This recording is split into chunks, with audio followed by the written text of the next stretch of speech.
tem de filho do diabo mercenário atrás de púlpito hoje engravatado, de Bíblia na mão pregando, falando Jesus, Jesus. O que tem hoje é impressionante. Parece que Pedro estava assistindo uma televisão. Impressionante, inigualável essa revelação.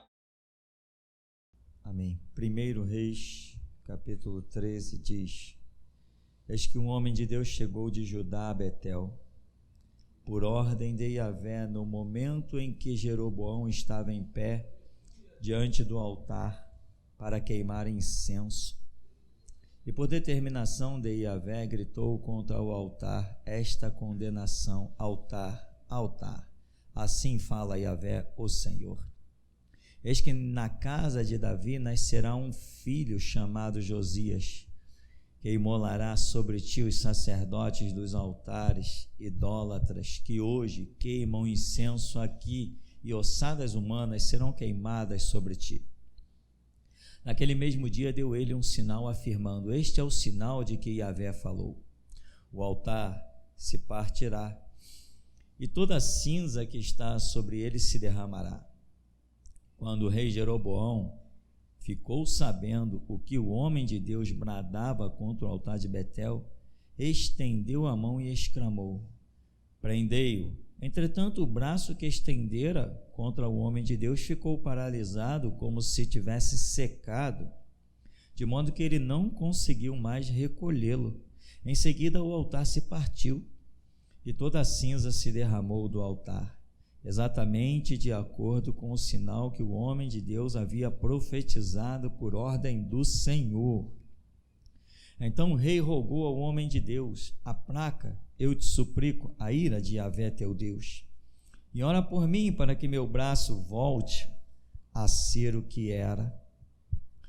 O homem de Deus orou ao Senhor e o braço do rei recuperou-se e voltou ao normal. O rei convidou o homem de Deus: vem comigo à minha casa para te alimentares, refazeres tuas forças e te recompensarei. Mas o homem de Deus replicou ao rei: mesmo que me desses a metade do teu reino, eu não seguiria em tua companhia, tampouco comeria pão, nem saciaria minha sede neste lugar. Porquanto recebi de Yahvé esta ordem: nada comerás, nem beberás, nem voltarás pelo mesmo caminho por onde fores. E o homem de Deus retornou por outro caminho, sem passar segunda vez pelo caminho que o conduzirá até Betel. Amém, irmão? Pode sentar.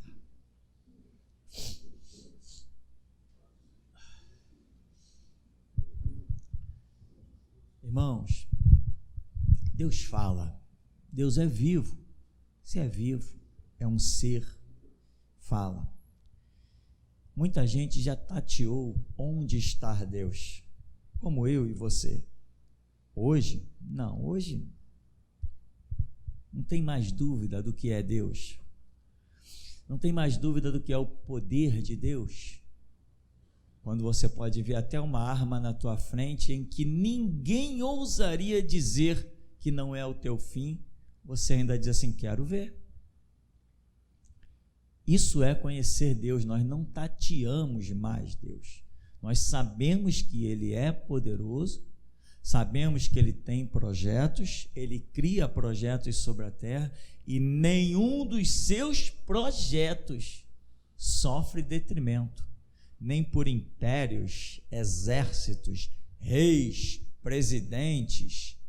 Ninguém, traficante, milícia e acusa, ninguém frustra o plano do Deus da geração Jesus Cristo. Ninguém frustra, porque esse é o Deus verdadeiro, o Deus da geração Jesus Cristo. Então, hoje nós sabemos que há um Deus. Por exemplo, imagina o que houve aqui hoje. Se alguém não sentiu a realidade de um Deus hoje nesse louvor que houve nesse lugar, irmão, tu não está nem morto, tu nem nasceu, tu não existe. Se tu não sentiu a grandeza desse Deus aqui hoje, tu não tem nenhuma comunhão com Ele, nada, tu está a caminho do inferno. E se por acaso você não sentiu a grandeza desse Deus aqui hoje, eu te aconselho, começa desde já, e quando chegar na tua casa, meu irmão, dobra os teus joelhos, se é que tu crê na Bíblia, Mateus 6,6, vai lá e diz: Deus, eu não me levanto até que tu me apontes o caminho da vida, mais uma vez, por misericórdia, né? Então, a grandeza desse Deus é tremenda. Só que as pessoas, veja bem, quando Deus fala, irmão, quando Deus fala, não adianta historinha de que não, eu acho, não falou, não tem jeito. Quando Deus fala, a Escritura nos mostra claramente que quando Deus fala, o Espírito Santo, ele testifica no espírito daquele com quem ele está falando, e às vezes até testifica no espírito de quem não tem nada a ver com isso. Por exemplo, às vezes tem um irmão aqui profetizando, a profecia não é para mim, a profecia é para qualquer um dos irmãos, e o Espírito que está falando aqui, ele está testificando a você, que Deus está falando, o Espírito Santo, né, está testificando a você. Você não tem como negar, não adianta tentar negar. E eu que não tenho nada a ver com isso, a profecia é de Deus para você, ele está tratando com a sua vida, nem me interessa, eu não quero nem saber da profecia, não me diz nada a respeito, só estou aqui para ajudar quando eu posso. Mas a profecia é de Deus pelo profeta a você, amém? E quantas vezes o Espírito Santo testifica comigo que ele está falando? E nem precisaria, porque ele vai testificar em especial com quem ele está falando. Ou seja, o que eu estou querendo te dizer? Não tem jeito, quando é Deus falando, não adianta as pessoas criarem artifícios, subterfúgios, tentar disfarçar. Se Deus falou, irmão, entenda o seguinte: pessoas estão perecendo neste mundo, milhões. Olha, você sabe o que são milhões? Milhão é um número muito grande, é aquele acompanhado de 6 zeros, é muito dinheiro, meu irmão. Só para você ter uma ideia, hoje, se você tivesse R$1 milhão, você não precisa fazer mais nada para ninguém, que o rendimento disso numa caderneta de poupança, que é 0,5% ao mês, já te isentaria, você já poderia viver uma vida farta e luxuosa com R$1 milhão na poupança, porque é um número grande. Só quis demonstrar o quanto isso é um número grande. Você poderia ter carro zero, casa nova, muito bem, com empregado, com tudo, pagando só com rendimento disso aí, dentro da atual conjuntura social e financeira que nós nos deparamos a nível de Rio de Janeiro. Então, agora imagina, milhões de pessoas estão sofrendo, milhões de pessoas estão indo para o inferno, e Deus não se dirigiu a essas pessoas que estão sofrendo, não se dirigiu a essas pessoas que estão indo para o inferno. Deus não se dirigiu a eles. Deus tem os seus critérios e vai julgar, mas Deus não se dirigiu a eles, e eles estão perecendo, estão sofrendo, estão passando agonias, seus filhos estão sendo trucidados por aí afora em horrores de uma série de situações que nós conhecemos na sociedade. Aí tem pessoas a quem Deus se dirige e a pessoa não entende o valor disso. Milhões estão padecendo seriamente porque Deus não se dirigiu a elas. E pessoas entram na igreja, Deus se dirige a elas e elas não aceitam, não entendem a glória do que é isso. Ser repreendido por Deus é uma coisa maravilhosa. Deus falou contigo, meu amigo. Milhões estão perecendo porque Deus não falou com eles. Deus falou contigo. Quando Ele falou contigo, Ele te matou? Não te matou? Tu ainda está vivo? Então Ele está te dando chance para mudar o teu caminho. Tu é Nínive. Jonas, vai lá que eu vou destruir. Vai lá, Jonas, eu vou destruir aquela cidade. Por que Jonas não quis ir? Porque sabia que Deus era misericordioso. Jonas pensou na possibilidade, não, eu vou chegar lá, eu vou pregar, eles vão se converter, aí Deus não vai destruir, eu não vou não. Aí Deus fugiu, Jonas fugiu. Por quê? Porque não queria a conversão daquela cidade. Como profeta, a Bíblia diz que Deus não fará nada sem primeiro revelar os seus servos aos profetas. É possível que Deus já tenha mostrado para Jonas o futuro daquela cidade, caso eles se arrependessem. Iam se transformar numa grande potência e no futuro, devido à negligência e pecado de Israel, aquela Nínivezinha ia se transformar numa potência e ia massacrar Israel. Jonas, como profeta, contemplou aquilo e disse assim: eu não vou não, Deus é misericordioso, vai que eu prego e eles se convertem. Não vou. Qual o resultado de Nínive? Ficou de pé. Por quê? Porque se arrependeu.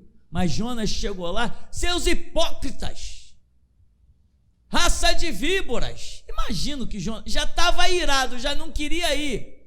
Deus vai destruir vocês, seus podres disso, seus podres. Imagino Jonas irado, não querendo ir. Como que esse homem não pregou irado? Mas tinha que pregar. Eu acho isso fantástico. Jonas foi um grande servo obediente, né, irmão? Deu uma fugida, mas foi pregar também. Quer experimentar o que é 3 dias no ventre de um peixe? Ali todo mundo se converte. Então, irmão, essa glória de saber que há um Deus tremendo. O que disse Davi? Quando o profeta falou, Davi contou o censo. O censo foi porque Davi não teve fé. Ele quis ver o número dos seus guerreiros. Então ele mandou contar o censo para ver quantos ele podia contar na batalha, no exército. Aí Deus vem e castiga ele, porque ele não agiu por fé. Se ele tivesse fé, ele dizia assim: que contar exército nada? O que interessa se é Deus que vai pelejar pela gente? Se a gente tiver 10 guerreiros, a gente vai lá e derrota 1 milhão. Não é assim? Com quem tem fé, não é assim? E Davi não tinha a obrigação, como chefe de estado, chefe de exército, diante de tudo que Deus fez na vida dele, desde o nascimento, desde Samuel, desde a batalha com Saul, tudo aquilo, desde Golias. Davi não deveria saber que bastava uma pedra para derrubar gigantes, desde que a mão do Senhor estivesse na pedra?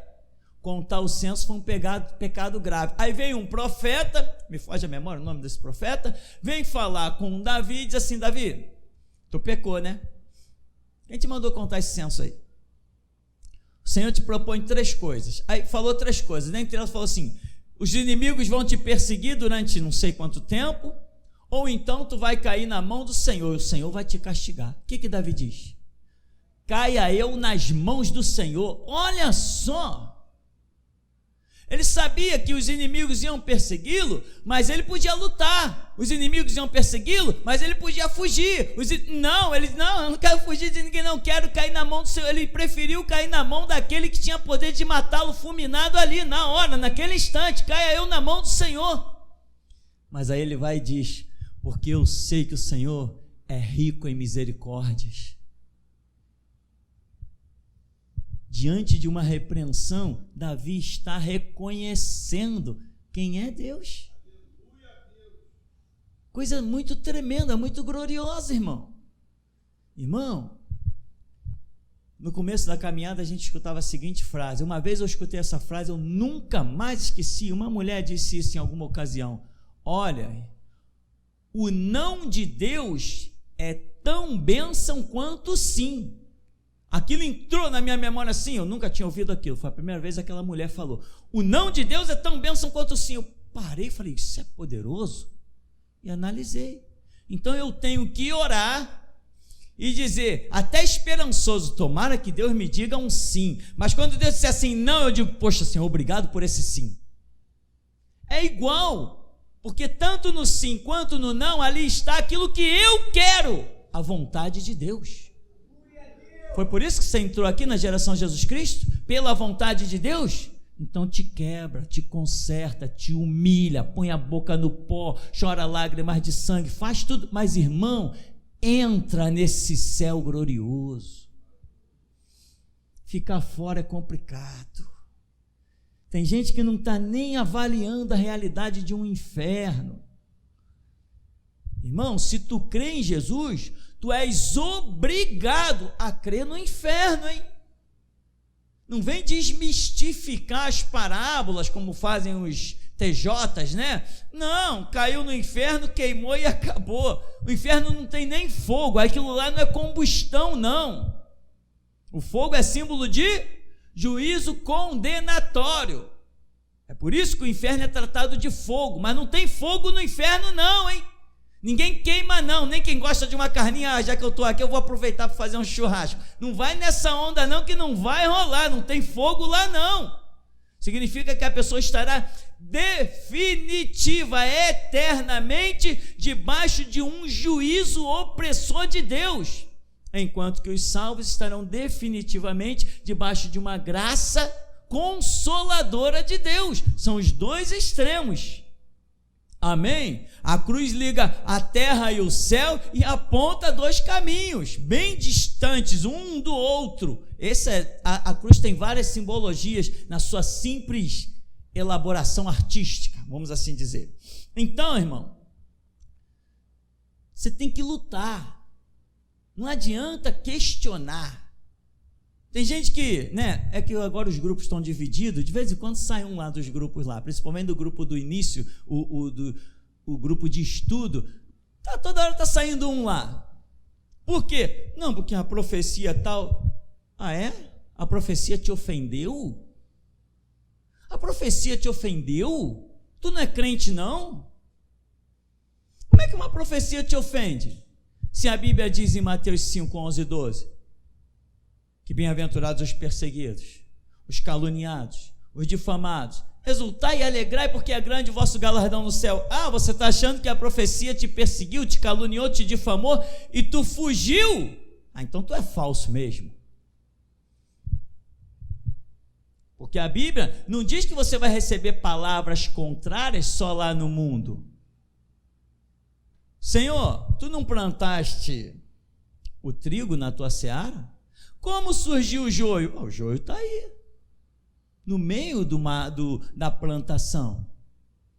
Mas, Senhor, então eu arranco o joio? Não. Se arrancar o joio, acaba arrancando o trigo. Deixa crescer. Deixa crescer junto? Ora, mas nós sabemos muito bem que quando você planta duas árvores, uma do lado da outra, uma rouba a outra na raiz, uma rouba nutriente do outro, uma danifica a outra. Mas o Senhor falou o quê? Deixa eles irem se danificando aí, vamos ver se esse trigo é suficientemente digno de herdar o meu reino, se ele vai vencer esse joio aí, ou se o joio vai vencê-lo. É luta, meu irmão, em tudo que tu imaginar. É luta em tudo que tu imaginar. Essa simbologia da raiz, ninguém comenta nisso, isso é coisa de botânica. Eu fiz um 2º grau científico e a gente estudava até planta, metamorfose. Você sabe o que é metamorfose? Mudança de forma, mas é aquela história gloriosa de uma lagarta horrível que tu quer matar, daqui a pouco se transforma numa borboleta que tu quer fazer o quadro dentro da tua casa. A mesma lagarta que tu odeia é a borboleta que vai lá enfeitar a tua vida, que tu diz, que borboleta bonita. Mas quando ela era lagarta, se ela te desse uma ferroada, tu ia para o Souza Aguiar receber antídoto. Então, a nossa vida é assim, irmão. Olha, se Deus te fala algo, irmão, não tenta fugir. E é isso que eu vejo aqui nesse capítulo que nós lemos. O que acontece? Vem o profeta, ele começa, chega no local e profetiza. O altar é uma profanação, é um horror. O que está sendo sacrificado ali é outro horror. Deus não está aí, aquele altar é falso. Mas tem pessoas que estão achando que, eu estou diante do altar, que nem lá com Jeremias, né? Estamos diante do templo. Aí vem Jeremias e diz, vocês estão dizendo templo do Senhor é esse? Besteira! Não é porque o templo está aqui que vocês estão bem de vida, não é porque vocês oferecem sacrifício que Deus está recebendo, que Deus está aceitando. Não é por isso. Aí vem aqui o homem, a mesma coisa. Eles estão diante de um altar e vem um profeta e diz assim, irmão, hoje eu vou pregar rápido, porque eu quero louvar e adorar a Deus. E você? Tá ligado, né? Tu tá ligado. Esse Espírito testifica mesmo, tá vendo? Eu tô falando que ele testifica. Se liga, irmão, se liga. Aí vem o profeta desconhecido lá e profetiza contra o altar. Quando ele profetiza contra o altar, profanado e corrompido, não aconteceu nada. Aí o rei vai o quê? Peguem esse homem aí. Segura ele, prende ele. Por quê? Ele profetizou e não aconteceu nada.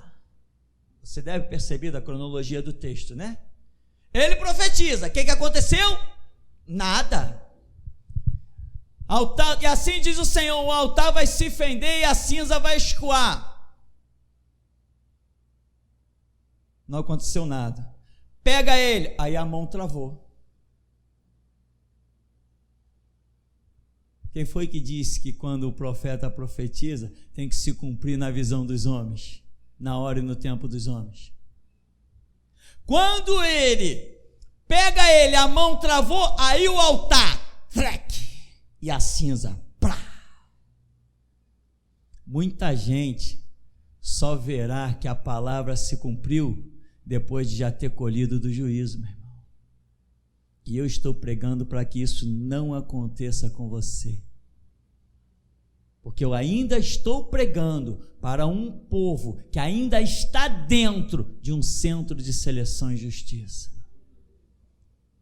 Deus vai te esculachar, irmão. Deus vai te bater. Deus vai te humilhar. Deus vai te espancar. Para que quando você entrar no reino de Deus, você esteja completamente rendido, entronizado com a grandeza de Deus, e lá tu nunca serás um rebelde, mas serás eternamente um eterno adorador.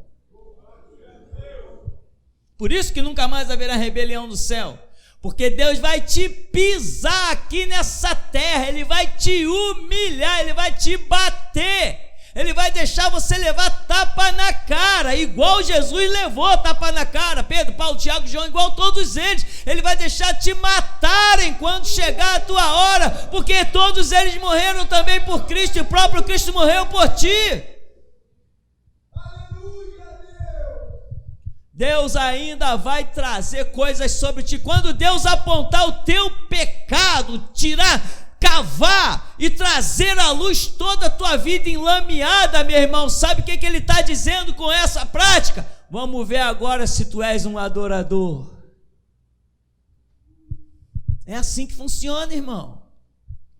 Não adianta Deus chegar, Tupirani, tu pisou na bola. Não, Senhor, porque nunca, jamais ouses nem tentes te justificar diante de Deus. Deus, quando fala, não espera justificativa, Ele espera que nós assumamos de vez o que somos.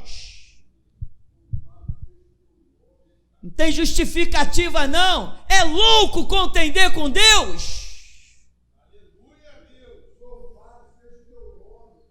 Diz a Escritura: quando te apresentares diante de Deus, sejam poucas as tuas palavras, porque o Senhor está nos céus e tu na terra. Temas para que na multidão das tuas palavras não hajam loucuras. Melhor coisa para fazer quando se chega diante de Deus é dobrar os joelhos, é inclinar a fronte e só ter pensamentos de adoração. Luta contra ti mesmo e adora, adora e adora. É assim que tem que ser, irmão. Mas muita gente está achando que a palavra foi dita e não houve cumprimento. Ora, então, sendo assim, vamos deixar de ser crente, porque Jesus disse assim: olha, resta pouco tempo, brevemente. O que Deus está chamando de breve, hein? Já se passou 2000 anos.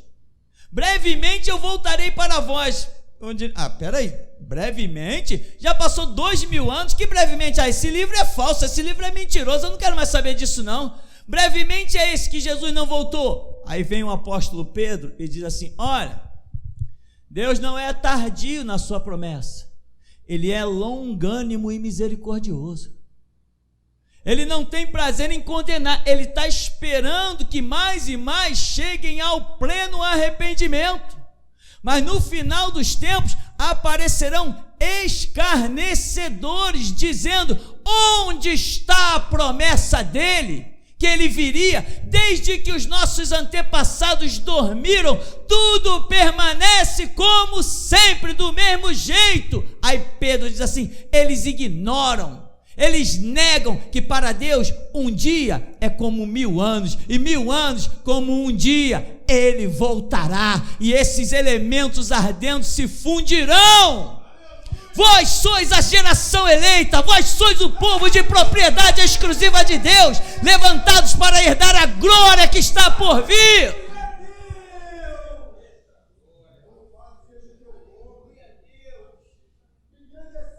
Não te iluda com uma palavra que você não viu o cumprimento, porque diante de Deus ela já está cumprida. Aí o rei, como é que é um profeta? O que o cara disse? O cara falou: o altar. O que aconteceu? Nada? Prende ele, chama ele lá. Algumas passagens dá a entender que o rei não estava presente. Algumas situações dá a entender, comentários e estudiosos, que o rei não estava presente. Prende ele lá. E o braço dele endureceu. Depois ele pediu para chamar o profeta, para orar para o braço dele voltar. Alguns momentos dá a entender que o rei estava presente lá no altar, no sacrifício pagão, e estendeu o braço, e a coisa aconteceu. Umas vezes dá a entender que o rei está presente, outras dá a entender que o rei não está presente. Seja como for, os fatos são cumpridos. Então, irmão, atenta. Se você for considerar coisas que não se cumpriram, você vai dizer assim: a Bíblia é falsa. Não tem um monte de coisa aqui que ainda não se cumpriu? Ou que você, no seu entendimento, coisas que dizem, não tem uma palavra que diz assim: eis que cedo, está lá em Apocalipse, eis que cedo, quer dizer, eis que breve, logo, cedo, breve ou logo, eis que cedo venho, guarda o que tens, para que ninguém tome a tua coroa. Que é eis que cedo venho? Mas desde Apocalipse para cá, já se passaram quase 2000 anos, desde que Apocalipse foi escrito. E aí, você ainda está acreditando que essa palavra vai acontecer? O Senhor disse que eis que breve venho. Você está acreditando que Ele vem mesmo? Muita gente já disse: vocês são loucos, vocês crentes são loucos. Vocês acreditam num dos livros mais velhos do mundo, com promessas que ninguém viu cumpridas. Tem promessas que eu talvez nem veja cumprida, mas todas aquelas que ele prometeu para o tempo da dispensação da minha vida, nenhuma caiu por terra, tudo se cumpriu. De todas as boas palavras ditas a casa de Israel pelo ministério de Josué, nenhuma palavra caiu por terra, mas tudo se cumpriu. Josué 21:45. Então, meu irmão, quando Deus tem algo na tua vida, na dispensação da tua vida, tu verás tudo cumprido. Então, se Deus falou contigo, se Deus falou com outro, cada um que guarde aquilo que é para si. Tu cuida da tua vida, cuida da tua história, e atente para isso, irmão. A palavra de Deus não vai se cumprir no teu ponto de vista, da maneira, do tempo que você imagina. Ela vai se cumprir exatamente no tempo de Deus. Jesus veio num tempo sobre a terra, a Bíblia diz que Jesus veio na plenitude dos tempos, ou seja, num tempo exato para Deus. Mas era assim que os homens estavam vendo isso? Não. Tinha alguém no povo da promessa, Israel, tinha alguém esperando por Jesus? Tinha. Quantas pessoas? 2 pessoas. Amém? Como se chamavam? Simeão e Ana. Eu estou falando de uma nação de milhões de pessoas, e nós tínhamos apenas 2 2 pessoas esperando. Quando Jesus vem nos braços de Maria, eles pegam: Senhor, despede-nos em paz, porque já os nossos olhos viram a tua glória, viram a redenção de Israel. 2 pessoas esperando em toda uma nação de milhões de pessoas. 2 pessoas esperando pelo Messias. Mas quando apareceu lá os magos do Oriente: onde está nascido aquele que é o rei dos judeus? Porque vimos a sua estrela no Oriente e viemos adorá-lo. Quem deu crédito a eles? Ninguém. Sabe por que deram crédito a esses magos? Sabe por que não disseram: esses caras são loucos? Sabe por que não disseram: isso aí são um bando de desocupado que tem dinheiro, está viajando por aí falando besteira? Sabe por que não disseram isso? Porque eles usaram uma simples expressão que era para sinais de tempos e eras. Eles disseram: nós vimos a sua estrela no Oriente. Então toda Jerusalém se perturbou, porque disse: que é isso? Estrelas são os sinais que nós bem conhecemos. Se perturbou. E em Israel, quem estava esperando por Jesus? Fora Simeão e Ana? Ninguém, absolutamente ninguém. Por quê? A promessa havia sido feita quando? Quando se deu a primeira promessa do Messias, que nós temos registro? Gênesis 3:15. Imagina, Moisés escreveu Gênesis 3:15, aquilo atravessou 3.000 anos de história. Quando Jesus vem, depois de 2.600, 3.000 anos de história, quando Jesus vem, não tinha ninguém esperando, porque a promessa já não tinha mais efeito para eles. Irmão, quando Deus fala, vai ter cumprimento. Ele veio ou não veio?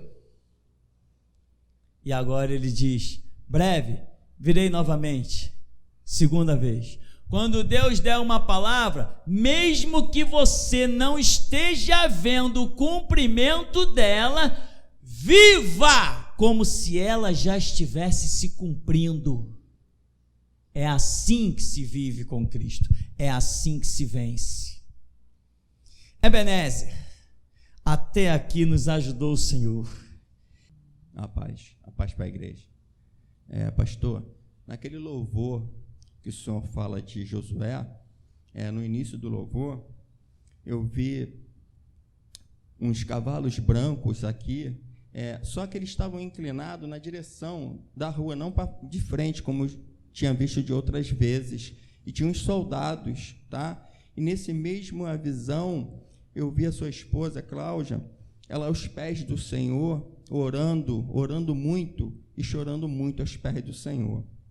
E logo depois, nesse mesmo louvor que o Senhor estava louvando de Josué, eu tive uma visão que eu vi uma fumaça na região celeste, e essa fumaça, ela entrava aqui na igreja, e essa fumaça ela transformava na Arca da Aliança. E tinha uns anjos que eles traziam essa arca, e ela ficava aqui na frente. E logo a seguir, incrível dessa revelação do Senhor, dessa visão, que depois desse louvor, o Senhor começa aquele louvor Santo dos Santos. Até aqui, pastor. Bem. Alexandre?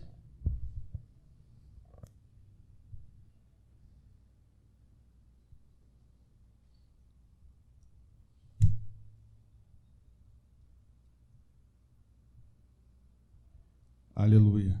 Louvado seja Deus. Grandioso é o nosso Deus, que é vivo e poderoso. Mestre, a visão que o Espírito Santo me deu, no segundo louvor que o Senhor tocou no início, eu vi o Senhor como um pão. E à medida que o Senhor ia louvando, saía pedaços de pão e ia sendo distribuído para a igreja. E assim diz o Senhor, o Deus da geração Jesus Cristo: quem não beber do teu sangue, quem não comer da sua carne, não tem parte comigo. Eu, o Senhor, escandalizarei o mundo inteiro com esta palavra. Assim diz o Deus, o Todo-Poderoso. André.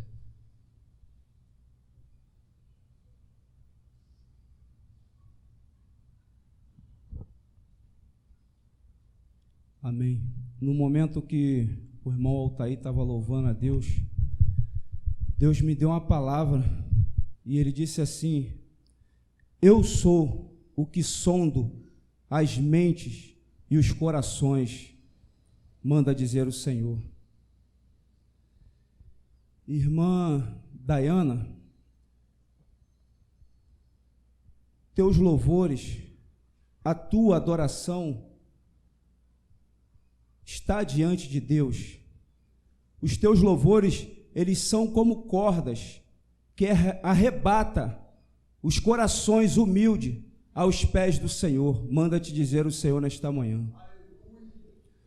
Quando o irmão Alexandre entregou essa profecia, ela saltou acima dos montes. Todos os montes se curvaram, ela saltou os montes.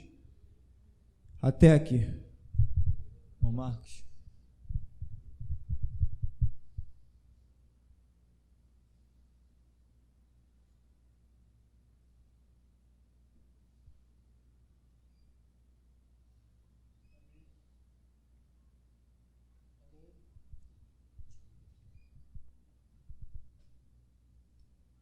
Alô.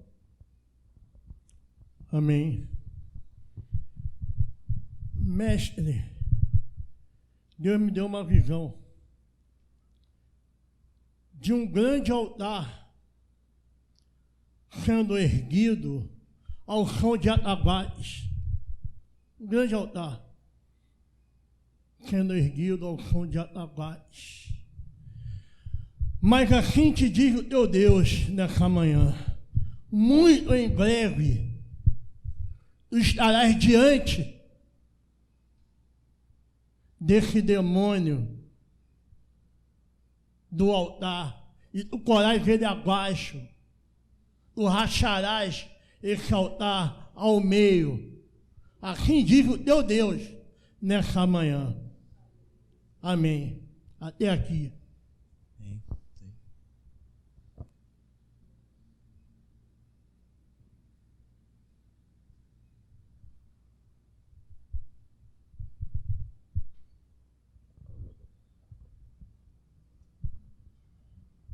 Paz, irmãos. Mestre, assim que ia começar os louvores, eu vi um anjo muito grande, mas muito grande mesmo. As asas deles eram uma extensão que pegava essa frente toda da igreja. E ele tinha em suas penas vários nomes de adoradores deste lugar. E esse anjo, ele permaneceu aqui o tempo todo, todos os louvores, ele permanecia. E a irmã Dayana, quando ela estava dedilhando aqui, eu vi um anjo azul descer e se apresentar diante dela. E ele estendia as mãos, Dayana, para você.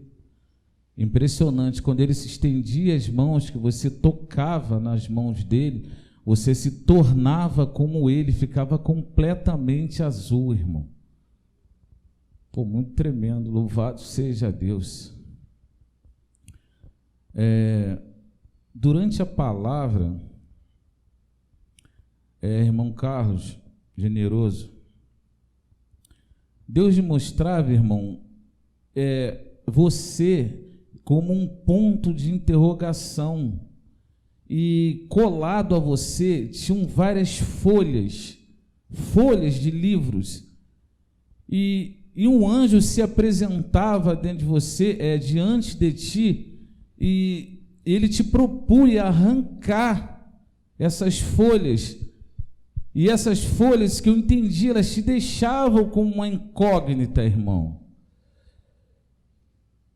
Deus tem uma grande obra na sua vida, meu irmão. Foi o que eu entendi. Deus quer te usar, mas algo em você tem atrapalhado esse desenvolver de Deus na sua vida. Incrível como o anjo se propôs a arrancar essas folhas de você, irmão. Mas é algo que você tem que fazer. Assim diz o Senhor. Mestre, nos comentários, eu via muitos templos serem destruídos mesmo, era como se eles fossem demolidos.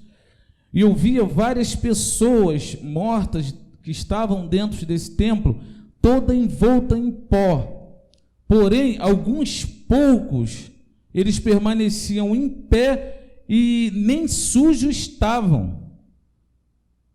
Então Deus me deu uma outra visão. Eu via um número de 100 pessoas. E essas pessoas tinham os folhetos da geração Jesus Cristo. Sendo que 90 dessas pessoas amassavam esses folhetos e jogavam fora. Das 10 pessoas que sobravam, eu via as palavras que estavam nos folhetos, elas saltarem dos folhetos e entrar na cabeça dessas pessoas.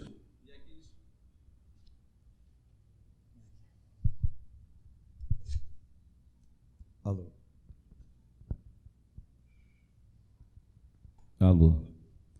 Dessas pessoas que sobravam,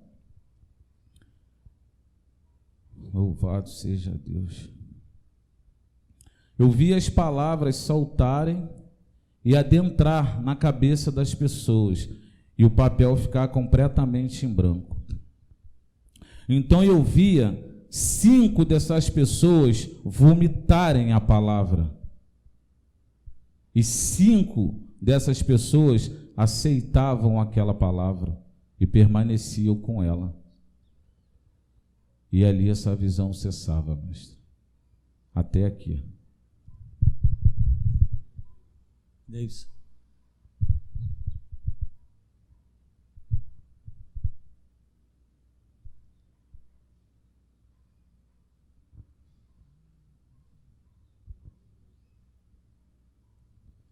Paz, igreja. Mestre, no início dos louvores, Deus me fez ver surgir diante de ti um gigante. Primeiro eu vi as 2 mãos apoiadas no púlpito. Esse gigante foi surgindo, um gigante de pedra, de frente para o Senhor. E ao decorrer dos louvores, esse gigante transpassou o púlpito e se uniu contigo, mestre. O Senhor cresceu conforme esse gigante, e eu vi o Senhor e vi o gigante, vi o Senhor e vi o gigante, durante todos os louvores. Amém. Irmão Altair, quando você estava aqui profetizando, eu vi um fio branco sair do entendimento do teu cérebro e ligava ao púlpito, e esse mesmo fio branco derivava e se ligava na sua boca. Amém. Mestre, eu tive uma experiência hoje no culto, no qual eu estava ali atrás, eu vi se aproximar de mim 2 anjos, e quando ambos os anjos encostarem em mim, eu vi a placa, aqui, que está aqui de Isaías, ela saía em direção a mim, e eu perdi os meus sentidos, fui em direção a essa placa. Eu apareci com esses 2 anjos diante de um caminho, onde tinha 2 muros com espinhos de ferro. Os 2 anjos falaram para mim, siga, e saíram. Esse caminho, mestre, era tão apertado que qualquer movimento que eu fizesse para adentrar nesse caminho, um pedaço do meu corpo ficava. E eu adentrei nesse caminho, e cada movimento que eu fazia, uma lasca da minha carne saía e ficava. E eu, em vez de gritar dor, eu gritava siga, siga, e fui, passando durante esse caminho. Ao finalizar esse caminho, apareceu diante de mim uma mesa com 3 pergaminhos enrolados. E em cada pergaminho estava escrito num idioma que eu não consegui decifrar, mas o Espírito Santo disse para mim, Isaías, Jeremias e Zacarias. Embaixo desses 3 pergaminhos tinha uma fita de couro. Eu amarrei esses 3 pergaminhos e fiz esse movimento e continuei a andar. Avistei um cavalo branco, no qual eu subi esse cavalo branco e comecei a cavalgar. E vi um rio, mas com umas águas cristalinas, E atravessei esse rio com esse cavalo, ao ponto que essas águas, mestre, não molhavam o cavalo. Ao finalizar essa travessia, o meu corpo ficou normal novamente, o meu corpo ficou completo. E eu fui com esse cavalo, apareceu um caminho de luz, mestre, no qual via anjos de joelhos, e eu passando nesse caminho de luz, até que eu vi anjos maiores. Eu desci do cavalo, e minha comunicação com esses anjos foi em línguas, no qual eles abriram uma porta, e eu adentrei essa porta. Eu me ajoelhei, eu me deparei com ti, mestre, muito grande, um gigante diante de mim. Eu apresentei esses 3 pergaminhos ao Senhor, e te entreguei esses pergaminhos, e pedi a permissão a ti, mestre, para eu não voltar, a ficar onde eu estava. O Senhor colocou a mão em meu ombro, e disse: vá e guerreie as guerras do Senhor. Ao sair dessa sala que eu adentrei, as portas se fecharam, e as minhas asas se abriram, e eu adentrei ao templo. Ao adentrar ao templo, mestre, tudo isso aqui era de diamante, o chão, o teto, tudo era de diamante, e os 2 anjos estavam ao lado do meu corpo. Ao caminhar ao meu corpo, eu comecei a recuperar os sentidos. Essa, mas foi a experiência que eu tive no culto de hoje. Amém.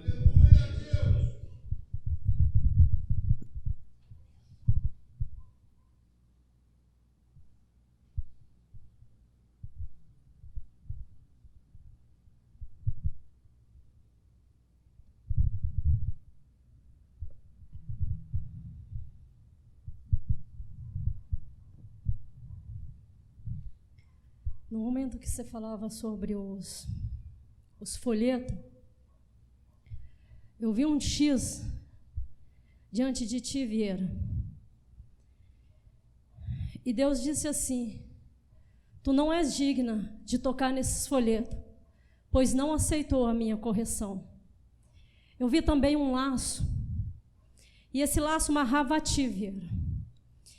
E essa fita, esse laço tinha uma ponta, e essa fita puxava e amarrava o Carlos Soares.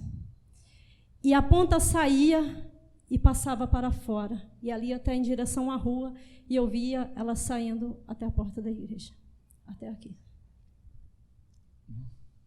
Alguém mais?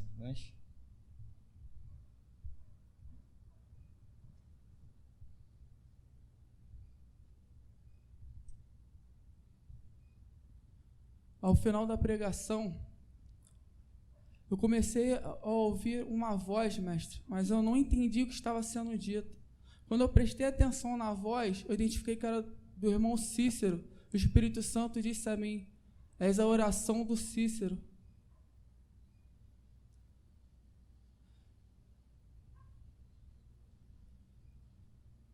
Deus da geração, Jesus Cristo, manda dizer a ti, irmão: eu não aceito. O eu sou te chama. Assim diz o Deus da geração, Jesus Cristo. Mas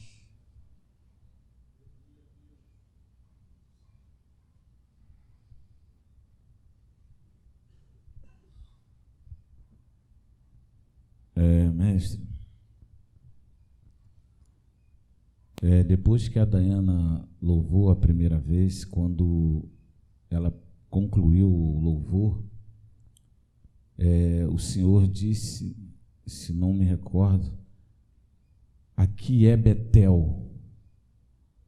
Nesse mesmo momento, eu via descer um homem grande, um semblante luminoso, um homem todo em luz, e ele soprou a igreja, e toda a congregação foi adornada de um ouro que não era da terra. Foi algo muito real e muito impressionante, mestre, de ver. Isso aqui ficou completamente adornado de um ouro que não era da terra. Amém. Até aqui. Amém.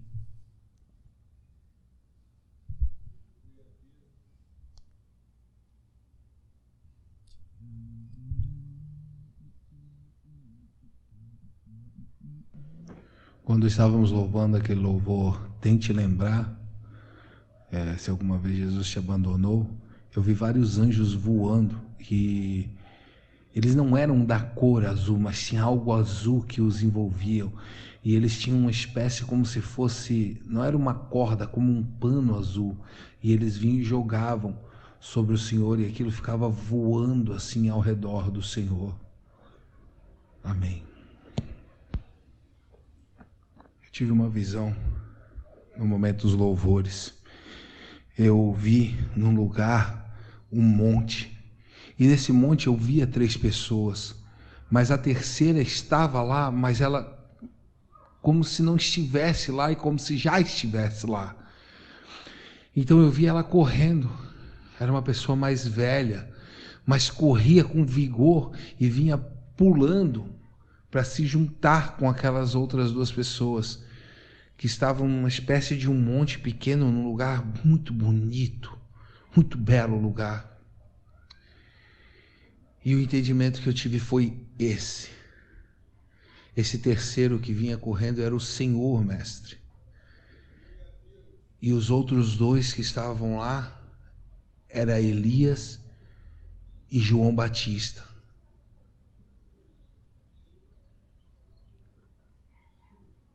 A missão do Senhor é como se já estivesse pronta. Deus já lhe vê como já pronto nessa missão, como se o Senhor já tivesse terminado essa missão. Mas o Senhor continua aqui, mestre. Mas eu vejo, ainda eu consigo ver o Senhor correndo e sorrindo para junto daqueles que estão lá, e todos os 3 eram anciões. Amém. No momento dos louvores, eu estava de joelho e eu subi. Não sei como, mas subi. E ao passar das nuvens, desceu sobre mim alguém que eu só vi os pés, e ele estava sentado num trono. Um trono muito grande. Então eu olhei e vi uma árvore que crescia do solo e ela vinha subindo. Essa árvore era muito forte. Ela não tinha muitas folhagens, mas os galhos dela eram muito fortes e ela subia até os céus. Então eu fui levado para dentro da congregação. Ao chegar dentro da congregação, eu vi uma grande rosa vermelha. Essa rosa ela não era real, mas era algo espiritual. Essa rosa estava ali. Então, quando eu cheguei dentro da congregação, eu vi descer um grande gigante dos céus. E esse gigante tinha na sua mão como uma colher, e nessa colher tinha como uma espécie de uma comida. E ele chegava em alguns irmãos e botava essa comida, mas interessante que isso transbordava, mas ele abria a boca dos irmãos e empurrava como uma mãe empurra uma comida no filho, e ele sorria. E para alguns outros ele passava assim ao largo e nem olhava. E outros ele abria a boca e enchendo de comida, mas enchendo muito, que a ponto dos que recebiam comer e ainda ter mais na boca, que ele empurrar, e aquela colher parecia uma coisa que era muito mais do que o que precisava. Então eu recebi uma palavra: quem tem lhe será dado, e aquele que pensa ter até o que tem lhe será tirado. Amém. Eu vi vários anjos ao redor de uma caixa. Foram muitos anjos, eles desciam como raios do céu. E eles caíam e ficavam ao redor dessa caixa, e um abriu essa caixa, e dentro dessa caixa tinha esses folhetos da dispensação. Então eu vi eles começando a distribuir, e alguns pegavam um monte de folheto, botavam embaixo do braço, e eles naquela comunhão e naquela conversa, e distribuindo folhetos, e um tinha uma pena na mão, e esse com a pena na mão ele escrevia.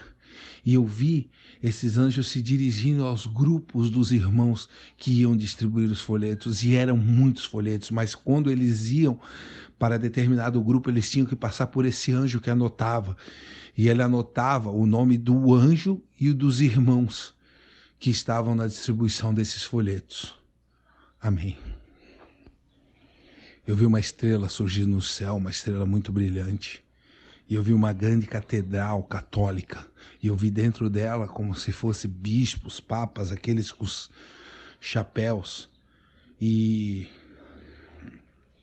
aquele mesmo gigante que estava dando comida, ele entrou dentro dessa catedral católica com muita ira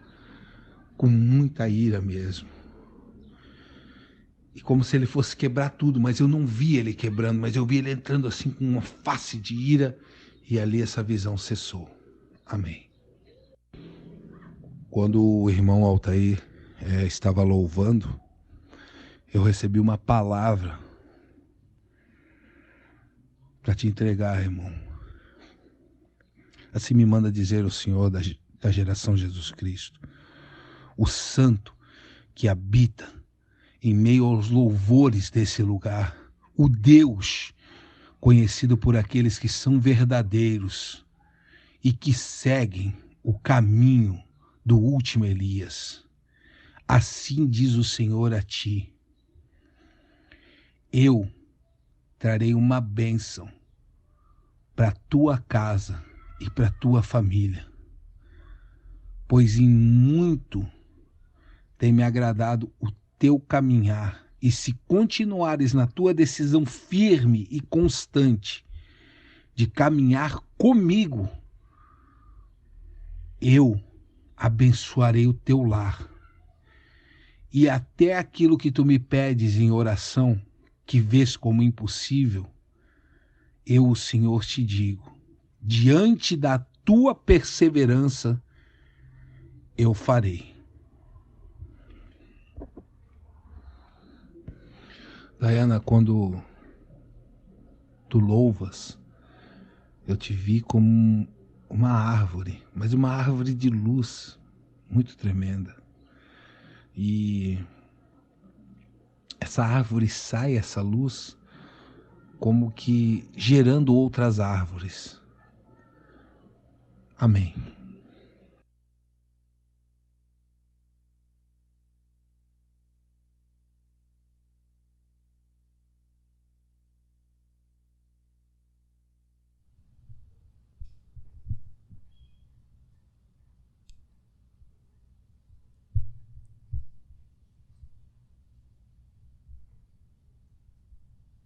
Mestre, só para falar da visão do Rômulo sobre o pano azul, eu tive essa visão no começo dos louvores, só que eu vi um anjo aqui na frente e ele como se abanasse ao Senhor com esse pano azul, que não era um azul comum, talvez por isso que ele usa que é azul, mas não é azul.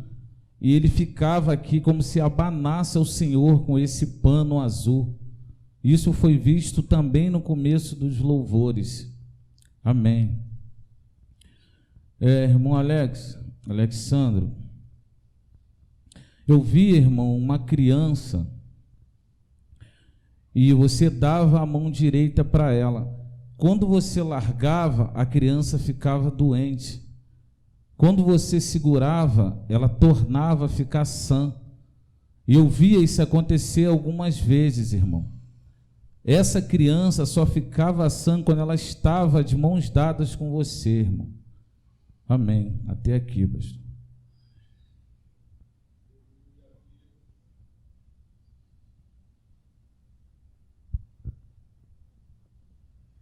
Cícero, eu via um machado. Ele dizia exatamente na sua frente, sem um auxílio de mão, mas ele dizia muito violento, e ele rachava a sua cabeça no meio. Ele dizia, batia, e eu via a sua cabeça rachando. E Deus disse assim: tu sabes o que é. Eu via, Juan, um bracelete de ouro, irmão, ser colocado no seu braço esquerdo, neste louvor. Mestre, eu via a igreja crescer e chegar até a esquina de baixo, no alto. Amém. Amém.